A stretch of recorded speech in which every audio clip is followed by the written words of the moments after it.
시편 118편 1절로 10절을 통해서 하나님께서는 내 편이십니다 하는 제목으로 같이 은혜를 나누고자 합니다.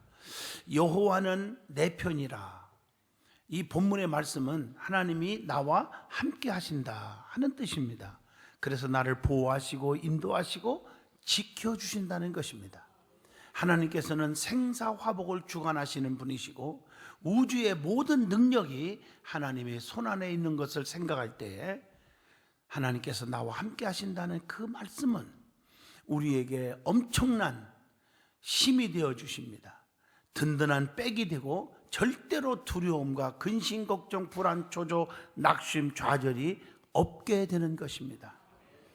하나님의 말씀을 읽다 보면 하나님께서 누구의 편에 서 계시느냐, 이게 아주 중요한 것을 깨닫게 해줍니다. 이스라엘 백성들이 출애굽할 때에 보면 홍해바다 앞에서 하나님께서는 애국 군대의 편에 서 있지 아니하시고 자기 백성인 이스라엘의 편에 서 계셨기 때문에 이스라엘 백성들은 홍해를 무사히 건널 수 있었지만 애굽의 군사들은 홍해에서 모두 수장되고 말았다는 사실을 잘 알고 있습니다. 오늘 본문인 시편 118편 말씀을 잘 보면 하나님께서 어떤 자에게 편이 되어 주시는지 우리에게 깊은 깨달음을 주고 있습니다. 그래서 우리는 하나님 편에 서야 된다는 사실, 또 하나님이 내 편에 서 주셔야 된다는 사실, 이걸 깨닫는 시간이 되어지기를 바랍니다. 첫 번째, 하나님께서는 하나님께 감사하는 자의 편에 서 계십니다. 본문 1절 보면 여호와께 감사하라. 그는 선하시며 그의 인자하심이 영원하리로다. 오늘 이렇게 말씀하고 계십니다. 성경에 보면 하나님께 감사하라는 말씀이 수도 없이 기록되어 있어요. 할렐루야, 여호와께 감사하라. 그는 선하시며 그 인자하심이 영원하리로다. 또 성경에 보면 역대상 16장 8절에 너희는 여호와께 감사하며 그의 이름을 불러아리며 그가 행하신 일을 만민 중에 알릴지어다. 에레미야 33장 10절로 11절 보면 황폐하여 사람도 없고 주민도 없고 짐승도 없던 유다 성읍들과 예루살렘 거리에서 즐거워하는 소리, 기뻐하는 소리, 또 신랑의 소리, 신부의 소리, 만군의 여호와께 그 소리 속에 감사하라. 여호와는 선하시니 그 인자하심이 영원하다. 이렇게 말씀하고 계십니다. 감사로 주님께 제사를 드리라. 시편 50편 14절에 하나님께 감사로 제사를 드리며 지존하신 이에게 내 소원을 갚으시며, 이렇게 말하고 있어요. 감사는 또 다른 새롭고 더 큰 축복을 끌어오는 도화선이 된다는 것을 누가복음 17장 11절로 19절을 통해서 알 수가 있습니다. 항상 하나님께 감사하라는 거예요. 에베소서 5장 20절에 범사에 우리 주 예수 그리스도의 이름으로 항상 아버지 하나님께 감사하며, 이렇게 말씀하고 있어요. 그리고 골로새서 2장 7절 보면 믿음에 굳게 서서 감사를 어떻게 넘치게 하라. 교훈을 받은 대로 믿음에 굳게 서서 감사를 넘치게 하라. 이렇게 말씀하고 계십니다. 뿐만 아니라 모든 일에 기도와 간구로 구할 것을 감사함으로 하나님께 아리라고 그랬어요. 빌립보 4장 6절에 그렇게 기록되어 있어요. 그렇게 되면 지각이 뛰어난 그리스도의 평강에 예수 그리스도께서 너의 마음과 생각을 지켜주신다고 했습니다. 그래서 감사를 하라는 거예요. 감사하면 유익이 있어요. 어떤 유익이 올까? 감사는 우리의 믿음을 온전케 하는 유익이 있어요. 누가복음 17장 19절에 일어나 가라 네 믿음이 너를 구원하였느니라 하시더라. 감사 있는 곳에 구원의 역사가 일어나고요. 마태복음 6장 20절 보면 감사는 우리의 미래를, 장래를 확실하게 한다고 했어요. 고린도후서 9장 6절을 보면 감사는 우리의 생활을 윤택하게 해주신다고 그랬어요. 그래서 이 불평, 원망은 마귀들이 춤을 추는 일이지만 감사는 성령께서 기뻐하고 성령께서 기적을 베푸는 역사를 이룬다는 것입니다. 죽은 나사로 앞에서 예수님께서 하나님, 어찌하여 나의 친구라고 했는데 이자가 죽어서 장세 지내게 만들었습니까? 조금만 참아주시지요. 그런 구절을 찾아볼 수가 없어요. 하나님, 나의 기도 들으심을 감사합니다. 감사한 다음에 나사로야 일어나와라. 명령 한마디에 죽은 나사로가 살아나온 줄로 믿습니다. 감사는 기적을 창출한다는 것입니다. 그러므로 우리의 삶에 어떤 상황이 부닥쳐도 불평, 원망, 짜증, 쑥덕 이런 건 다 없애버려야 돼요. 그저 감사만 나와야 돼요. 감사합니다. 감사합니다. 기쁠 때나 슬플 때나 잘될 때나 잘못됐을 때나 건강할 때나 병들 때나 남한테 서러운 소리를 들었으나 남에게 또 칭찬을 들었으나 어떤 상황에도 감사가 넘쳐야 됩니다. 두 번째, 하나님은 이스라엘의 편에 서 주신다. 2절에 보면 이스라엘은 말하기를 그의 인자하심이 영원하다 할지어다. 여러분, 성경은요 자기 백성, 즉 친백성이라고 그러죠. 택한 백성, 선민이라고 그러죠. 거룩한 백성, 구별된 백성, 성민이라고 그러죠. 이들을 이스라엘로 말씀하고 있는 구절들이 너무 많이 나와요. 그래서 그들을 하나님이 책임져 주는데 이사야 43장 1절에 보면 너는 두려워하지 말라. 내가 너를 구속하였고 내가 너를 지명하여 불렀나니 너는 내 것이다. 그러면서 2절부터 쭉 읽어보면 물 가운데 가도 안 빠져 죽게 한다는 거예요. 불꽃 가운데서도 다 죽지 않게 하신다는 거예요. 대전하는 네 여호와 하나님이니라. 내가 너를 보배롭고 존귀 여겨 주겠다고 보장해 주고 있단 말이에요. 그래서 하나님께서는 택하신 백성들에게 내 것이라 이렇게 말씀하고 있는 것입니다. 이스라엘은 또한 교회를 의미하기도 합니다. 그래서 하나님은 교회를 사랑하시는 거예요. 요한계시록 1장 2장 쭉 읽어보면 7별과 7촛대 사이에 다니시는 이가 가라사대. 우리 주님은 7별 7촛대 주의 종들과 교회를 붙들시고 계시고 그 속에 떠나지 아니하시는 주님이시고 교회는 그리스도의 몸이라고 그랬습니다. 하나님께서는 교회의 편에 서 계신 줄로 믿습니다. 세 번째, 하나님은 아론의 집에 편이 되어 주신다. 오늘 본문 3절에 아론의 집은 말하기를 그의 인자하심이 영원하다 할지로다 이렇게 말씀하고 계셔요. 아론의 집은 제사장의 집입니다. 오늘날 주의 종들의 집을 의미하기도 합니다. 그래서 민수기 16장 17장을 잘 보시면요, 고라당과 다른 지파들이 모세와 아론을 대항하여 반역을 일으키고 그 대들 때 하나님께서는 모세와 아론의 편이 되어 주셔서 고라당을 다 진멸시켰다고 민수기 16장 31절에서 33절에 기록되어 있습니다. 하나님께서는 아론의 지팡이에만 싹이 나고 마른 지팡이에서 살구 열매를 맺게 하심으로 하나님의 구별된 자에게는 기적이 있음을 보여주었고 그리고 주의 종들에게 능력이 나타남을 보여주고 있음을 민수기 17장 특별히 8절을 통해서 잘 알고 있습니다. 하나님께서는 아론의 집에 편에 서신 것처럼 오늘날 하나님께서는 주의 종들의 편에 서 계심을 성경은 가르쳐 줍니다. 여호수아 1장 5절에 보면 네 평생에 너를 능히 당할 자 없으리니 내가 모세와 함께 있던 것 같이 너와 함께 있을 것임이라. 내가 너를 떠나지 아니하며 버리지 아니하리라. 얼마나 아름다워요. 모세의 후계자 여호수아를 주의 종으로 세웠을 때 주님이 보장해 준 말씀이에요. 네가 어디를 가든지 무엇을 하든지 형통케 하리라. 그러니까 모세에게 부탁합니다. 세상을 두려워하지 말으라는 거예요. 강하고 담대하라. 자로나 오르나 주추지 말라. 하나님 말씀대로 지켜 행하라. 이렇게 가르쳐주고 있지 않았습니까? 에레미야 1장 7절 봐도 여호와께서 내게 이르시되 너는 아이라 말하지 말고 내가 너를 누구에게 보내든지 너는 가며 내가 네게 무엇을 명령하든지 너는 말할지니라. 이렇게 말씀하고 있어요. 성경에 보면 엘리사 얘기가 나오죠. 엘리사는 머리가 다 빠졌어요. 원래부터 빠졌는지 살다가 속 썩어서 빠졌는지 나는 모르겠어요.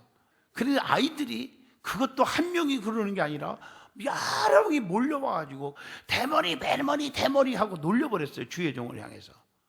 엘리사가 너무 속상해서 참다가 그냥 참아야 되는데 저주를 해버렸어요. 그랬더니 숯불에서 암곰 둘이 나와서 그 손가락질하고 대머리라고 주의 종을 놀려댔던 42명을 다 찢어서 죽였어요.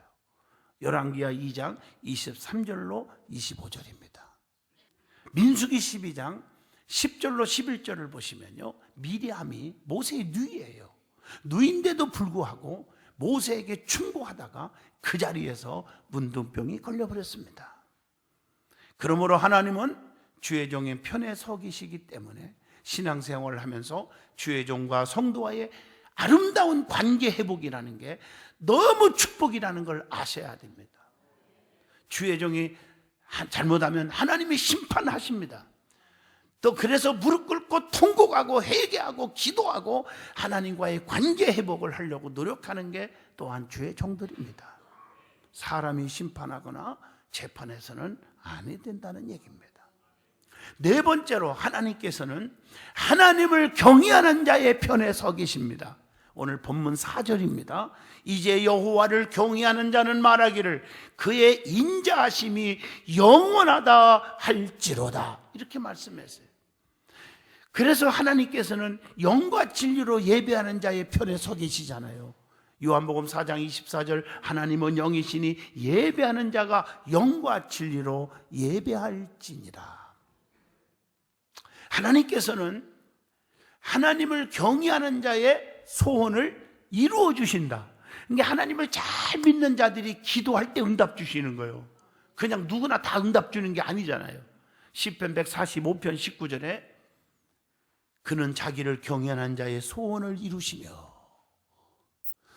또 하나님을 경외함이 뭐의 근본입니까? 지혜의 근본이시다. 시편 111편 10절 여호와를 경외함이 지혜의 근본이라. 잠언서 9장 10절에 여호와를 경외하는 것이 지혜의 근본이요. 그래서 높은 사람이나 낮은 사람이나 다 막론하고 하나님을 경외하는 자에게 뭘 주신다? 복을 주신다고 시편 115편 13절에 약속하고 계십니다. 아무거나 하나님이 복을 주는 게 아니라 하나님을 공경하고 하나님 앞에 겸손하고 하나님을 사랑하고 하나님을 섬기는 자에게 복을 주신다. 그래서 여호와를 경외하는 자들에게 복을 주시리로다, 이렇게 성경은 가르쳐주고 있습니다. 하나님을 경외하는 것이 사람의 또한 본분이래요. 전도서 12장 13절의 말씀입니다. 하나님을 경외하는 자에게는 보상이 이루어져요. 하나님을 잘 섬겼는데 왜 보상이 없겠어요? 시편 138편 8절에 여호와께서 보상해 주시리라. 그래서 잠언서 22장 4절에 보면 어떤 보상이 있는지 보세요. 겸손과 여호와를 경외함의 보상은 재물과 영광과 생명이니라. 물질도 주시지만요, 영광 그리고 생명의 복을 주신다는 거예요. 얼마나 감사한 일인지 몰라요. 다섯 번째, 하나님께서는 부르짖는 자의 편에 서 주신다. 오늘 5절입니다. 내가 고통 중에 여호와께 부르짖었더니 여호와께서 응답하시고 나를 넓은 곳에 세우셨도다, 이렇게 말씀하고 있어요. 말씀입니다. 고통 중에 하나님께 부르짖었더니 하나님께서 응답해 주셨다고 고백하고 있지 않습니까? 하나님께서는 우리의 피난처가 되셔서 환난 중에도 큰 도움이 되시리라. 시편 46편 1절에 말씀하고 계십니다. 환난 중에 하나님께 부르짖으면 하나님께서는 그 소리를 반드시 들으신다고 시편 18편 6절에 내가 환난 중에서 여호와께 아뢰며 나의 하나님께 부르짖었더니 그가 그의 성전에서 교회에서 내 소리를 들으시며 그의 앞에서 나의 부르짖음이 그의 귀에 들렸도다 라고 말씀하고 계십니다. 환난 중에 하나님께 부르짖으면 고통에서 구원하시고 흑암과 사망의 그늘에서 인도하시고 매임에서 벗어나게 하실 것이다. 시편 107편 13절로 14절에 말씀하고 계십니다. 그러면 언제 기도해야 합니까? 오늘 많은 사람들이 질문을 하죠. 언제 기도해야 돼요? 성경에 기도하는 그 시간이 많이 나와요. 시편 5편 3절 보면 여호와여 아침에 주께서 나의 소리를 들으시리니 아침에 내가 주께 기도하고 바라니이다. 아침에 기도하는 거예요.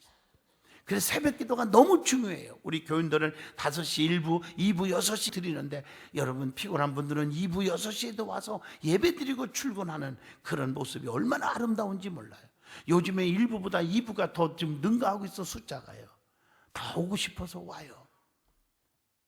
또 시편 119편 55절에 여호와여 내가 밤에 주의 이름을 기억하고 주의 법을 지켰나이다. 밤에 기도하세요. 아침에 못 오면 저녁마다 와서 기도하세요. 그리고 중요한 것은요, 정해놓고 기도하는 게 중요해요. 자기의 그 환경 따라서 왔다 갔다 하지 말고 시간에 딱 정해놓고 아무리 바빠도 그 시간에 기도하리라. 그래 하루에 3번씩 정해놓고 기도하는 다니엘을 아시잖아요. 다니엘서 6장 10절 말씀 보면 사자굴 속에 들어갈 줄 알면서도 끊임없이 하루에 3번씩 예루살렘 성전을 향하여 기도했잖아요. 그것 때문에 핍박이 왔어요. 사자굴 속에 집어던졌어요. 그런데 하나님께서 사자 입을 봉해버렸어요. 하나님이 건져주신 줄로 믿습니다.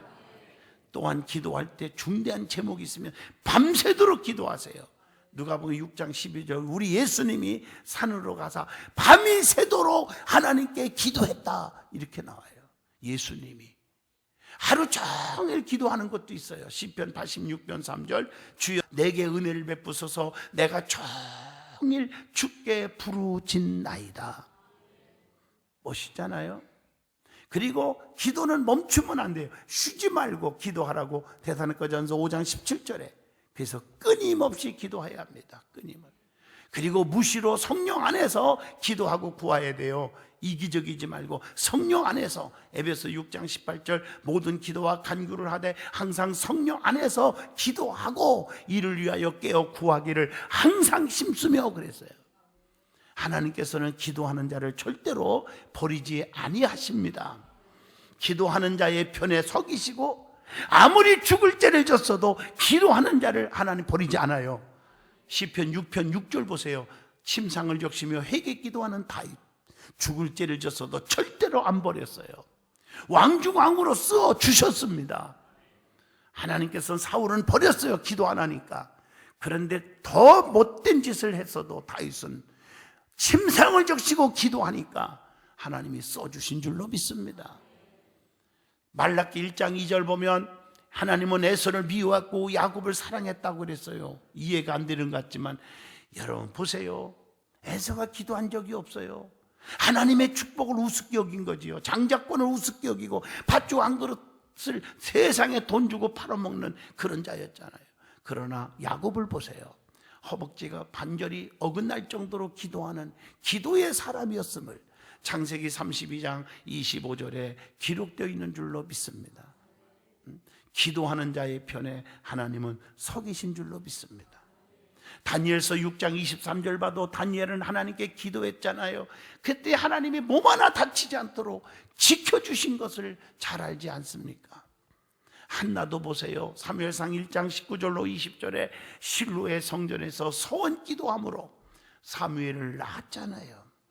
얼마나 행복했을까? 하나님은 기도하는 사람 편에 서기신 줄로 믿습니다.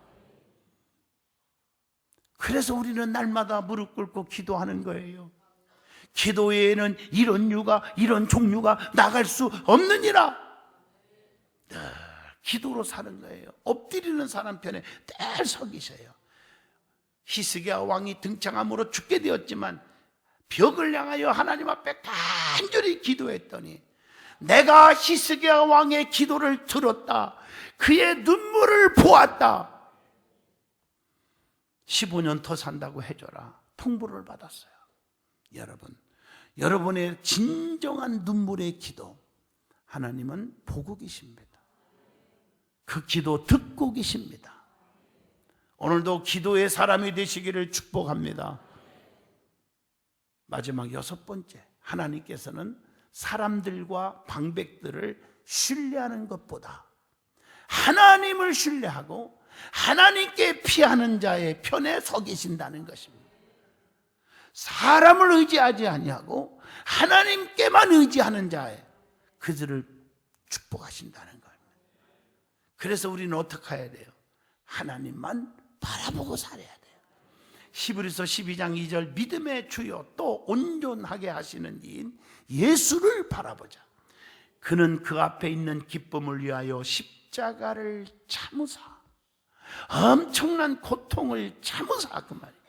부끄러움을 개의치 아니하더니 하나님 보좌 우편에 앉으셨느니라.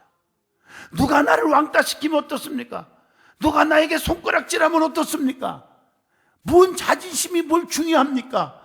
하나님이 인정해 주시면 되지 않습니까?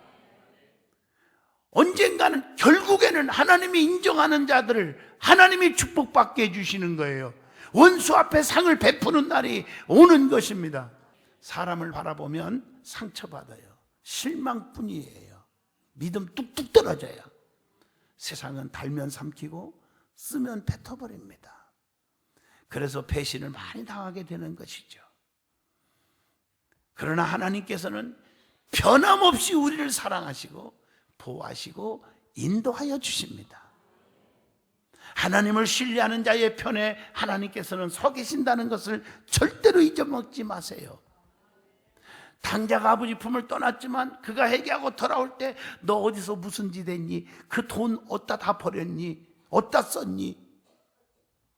한 번도 물어본 적이 없어요. 회개하고 돌아오는 그를 품에 안아주고 목욕시켜주고 새 옷 입혀주고 신발 시켜주고 너는 누가 뭐라 해도 내 아들이다 가락지를 껴주셨어요. 이게 하나님의 사랑인 줄로 믿습니다. 그래서 나의 힘이 되신 여호와를 사랑하여야 합니다. 시편 18편 1절로 2절에 나의 힘이 되신 나의 힘이 되신 여호와여 내가 주님을 사랑합니다. 여호와는 나의 반석이시요 나의 요새시요 나를 건지시는 이시요 나의 하나님이시요 내가 그 안에 피할 나의 바위시요 나의 방패시요 나의 구원의 뿌리시요 나의 산성이시니라. 하나님께서는 나의 산성이 되어주시고 반석이 되어주시고 피할 바위가 되어주시고 구원의 뿔이 되어주시는 것입니다. 그래서 사람을 믿지 마세요. 하나님만 믿으세요. 사람을 믿으면요 하나님이 얼마나 노하시는 줄 알아요? 사람을 의지하면. 그래서 좀 무서운 얘기 할까요? 성경 읽어드릴게요. 에레미야 17장 5절에 보면 무릇 사람을 믿으며 육신으로 그의 힘을 삼고 마음이 여호와께서 떠난 그 사람은 저주를 받을 것이라. 하나님 편에 서 있지 않고 사람 편에 서 있고. 그래서 제가 늘 얘기하잖아요. 교회는 끼리끼리 놀지 말라고. 그 사람이 악하고 하나님을 멀리해도 친해지면 그 사람 편이요. 참 묘하죠. 하나님 등지고요. 그 같이 망하는 거예요. 우리는 늘 하나님 편에 서 있어요. 사람을 의지하지 마세요.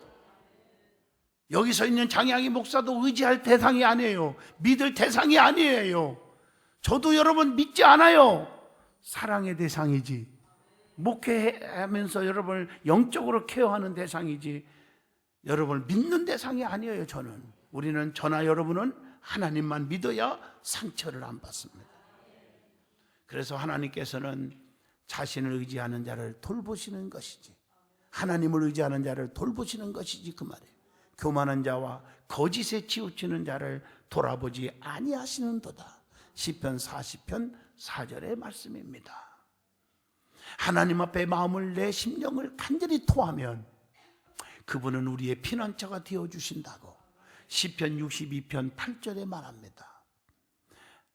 결론적으로 말씀드립니다. 하나님께서는 언제나 나의 편이십니다.